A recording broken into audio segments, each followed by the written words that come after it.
కావాలంటే ఏవేవో దాన ధర్మాలు చేయడం వల్ల నీతివంతులు కాలేదని అర్థం.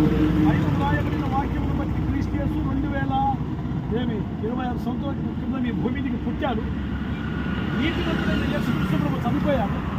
నీతివంతుడైన యేసుక్రీస్తు తన రక్తంలో కాల్చాడు. నీతివంతుడైన యేసుక్రీస్తు ప్రభు మన అనీతివంతులైన మనలను నీతివంతులుగా చేశాడు.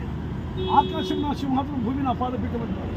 ఈ పనులు ఫలాలు చేయాలంటే దేవుడు ఒకరోజు ఏం చేశాడు? తన నోటి మాట చేత ప్రతి ఫలం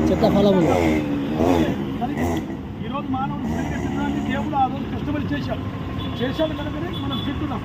అందుకే మానవుడు ఎక్కువ తిరిగి పాపం చేశాడు. వ్యభిచారం, దొంగతనం, దోషం, అబద్ధాలు చేసి దేవుడు మళ్ళీ రప్పించుకునే లోకానికి మానవుడు రాలేకపోయాడు. అందుకే దేవుడే వచ్చాడు. ఆయన మనిషిగా పుట్టాడు. ఆయన మన కొరకు మరణించాడు, సమాధి చేయబడ్డాడు. 3వ జన్మలో సజీవులు లేచాడు. సజీవులైన యేసు ప్రభువు నిన్ను పిలుస్తున్నాడు. ప్రయాసపడి భారం మోసుకుంటున్న సమస్య జిల్లాలో నా ఎదురు రండి, నేను మీకు పిలుస్తున్నాను. ఆ మరణం తప్పించుకోవడం. యేసు ప్రభువులో ఎందుకు రావాలంటే నీ కులం మార్చుకోవడం, నీ మతం మార్చుకోవడం, నీ హృదయం మార్చుకుంటే హృదయ శుద్ధి గల వారు ధన్యులు, వారు దేవుని చూచారు. ఆత్మ విషయమై దీనులైన వారు ధన్యులు, పరలోక రాజ్యం వారిది. పరలోక రాజ్యం గురించే అది. చాలామంది మతోన్మాదులు ఎంతమంది ఉంటారు తెలుసా? వాళ్ళు మతాలు మారుస్తున్నారు, కులాలు మారుస్తున్నారు, ఇంట్లో కారిపోయి చెప్తున్నారు. మేము మనుషులను పోయి మతాలు మారుస్తున్నాం. మతం మార్చమని ప్రభు ఎక్కడ చెప్పలేదు. పరిశుద్ధ గ్రంథం బైబిల్లో ఎక్కడ మతం గురించి చెప్పడం లేదు.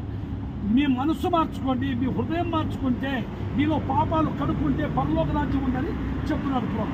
ఇదే చెప్పింది భయ్య, యేసుక్రీస్తు ప్రభు చెప్పింది అదే. ఈ పండుగ ఎంత అవసరమో మనిషి ఆత్మ కూడా పరలోక రాజ్యం వెళ్ళాలి. పరలోక రాజ్యం వెళ్ళాలంటే ప్రభు సహాయం చేయాలంటే ప్రభు